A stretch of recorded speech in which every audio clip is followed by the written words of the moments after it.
चलाकियां इंसान को गिराती हैं और इतना मुंह छील जाता है कि मुंह पहचाना ही नहीं जाता। बंदा अपने आप को रब रसूल के हवाले कर दे तो अल्लाह बड़ी बेहतरीन जज़ाएं अता करता है।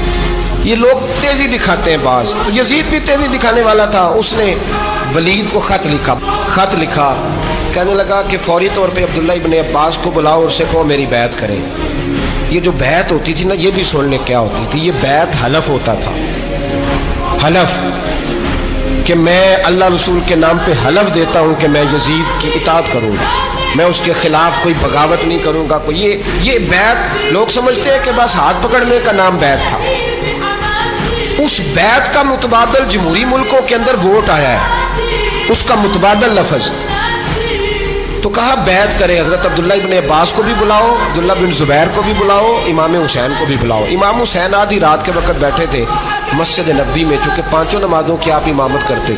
हुण अल्लाह खैर करे, जेड़ा नमाज पढ़ायो मौलवी तो जेड़ा टल पायो पीर, जेड़ा महीना ना नहाए छोटा पीर, तो जेड़ा 6 महीने ना नहाए बड़ा पीर।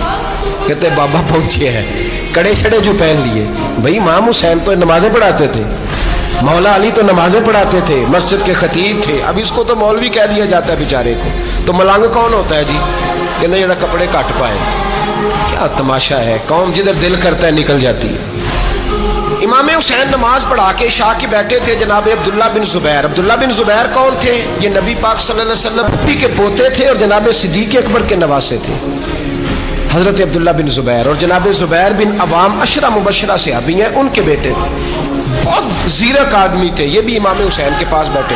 अब्दुल्ला इब्न अब्बास भी थे जो हुजूर के चचा के बेटे हैं, इस उम्मत के पहले मुफस्सिर है कुरान पाक। ये लोग बैठे थे।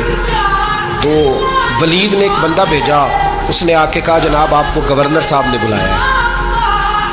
तो अब्दुल्ला बिन जुबैर कहने लगे हुसैन इस वक्त बुलाने की बात समझ में नहीं आई। तो इमाम हुसैन बड़े बसीरत वाले थे, अल्लाह ने बसीरत दी थी।